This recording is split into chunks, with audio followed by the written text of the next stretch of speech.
여러분 안녕하십니까, 진성호입니다. 긴급 속보입니다. 김성한 대통령실 국가안보실장이 방금 전 긴급 브리핑을 했습니다.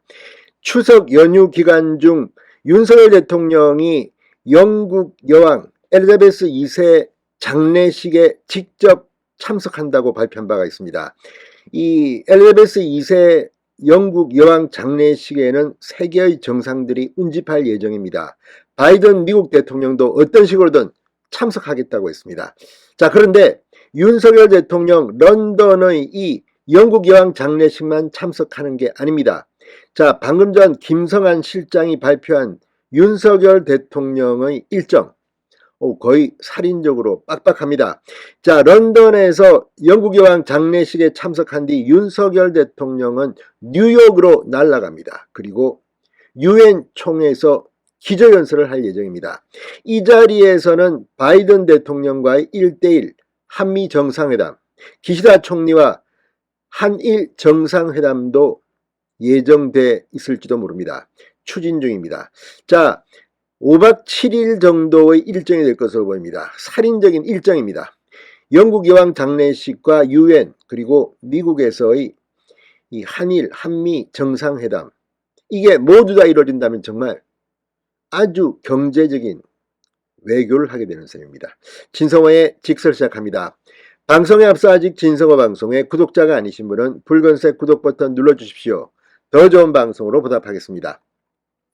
자, 윤 대통령이 18일부터 24일까지 5박 7일 일정으로 영국, 미국, 캐나다 순방에 나섭니다.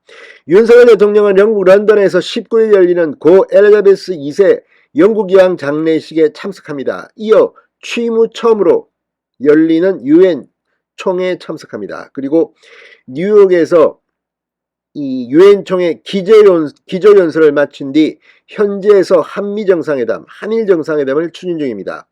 자, 이어서 캐나다로 넘어갑니다. 캐나다 방문에서는 이 트리도 총리와 정상회담을 한다고 대통령실은 밝혔습니다. 윤 대통령은 순방에 앞서 오는 15일 방한하는 리잔수 중국 전국인민대표회의 상무위원장 겸 정치국 상무위원도 접견할 것으로 알려졌습니다. 추석 연휴가 끝나자마자 윤석열 대통령의 아주 화려한 외교 일정이 쫙 펼쳐질 것으로 보입니다. 자, 김성한 국가안보실장이 방금 전 이 대통령실에서 브리핑을 했습니다. 윤 대통령이 70년간 영국을 이끈 엘리자베스 2세 여왕 장례식에 참석해 그녀를 추모하고 영국 국민과 왕실의 위로를 전할 것이다. 자, 윤 대통령은 영국이 6.25 참전국으로 미국 다음으로 많은 병력을 파견한 국가라는 점, 그리고 자유민주 가치를 공유한 우방국인 점, 엘리자베스 2세가 영국 역사상 최장기 군주로서 영국 민 영연방 국가의 구심점 역할을 한 점 등을 고려해 장례식 참석을 결정한 것으로 알려졌습니다.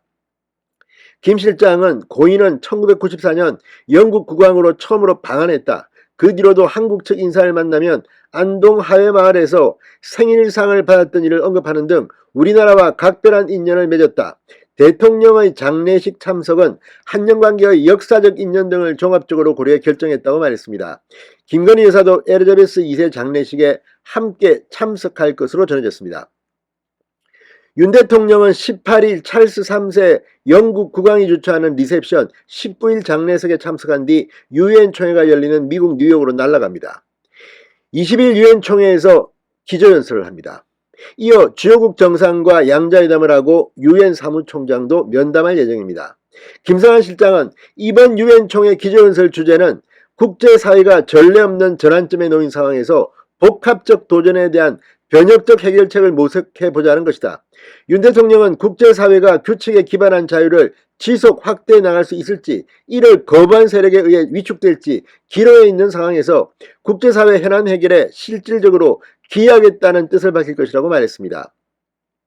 유엔 총회 참석을 계기로 한일, 한미, 정상회담 등 서너 건의 양자회담도 추진 중이라고 대통령실 관계자는 말했습니다.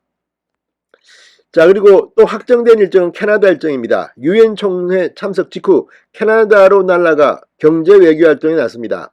캐나다는 우리나라의 제2광물자원 공급국이고 인공지능 AI 선진국이다. 경제가 안 보이고 안보가 경제인 시대에 살고 있기에 경제 안보를 포괄한 외교 활동이 이어질 것이라고 말했습니다. 자, 문재인 전 대통령도 유엔 총회 기조연설을 했고 또 어떤 경우는 코로나 때문에 영상을 녹화해서 하기도 했습니다. 자, 이제 코로나 이 상황이 완전히 끝난 건 아니지만 이제 이 자유롭게 활동하면서 윤 대통령이 직접 오프라인에서 유엔 총회에 참석해서 기조연설을 합니다. 자, 윤 대통령 지금 지지율이 이제 반등하기 시작했습니다. 이런 활발한 외교 활동이 윤석열 대통령의 진가를 국민 여러분들께 보여줄 날이 곧 다가오고 있습니다. 진성호의 직설이었습니다. 여러분 감사합니다.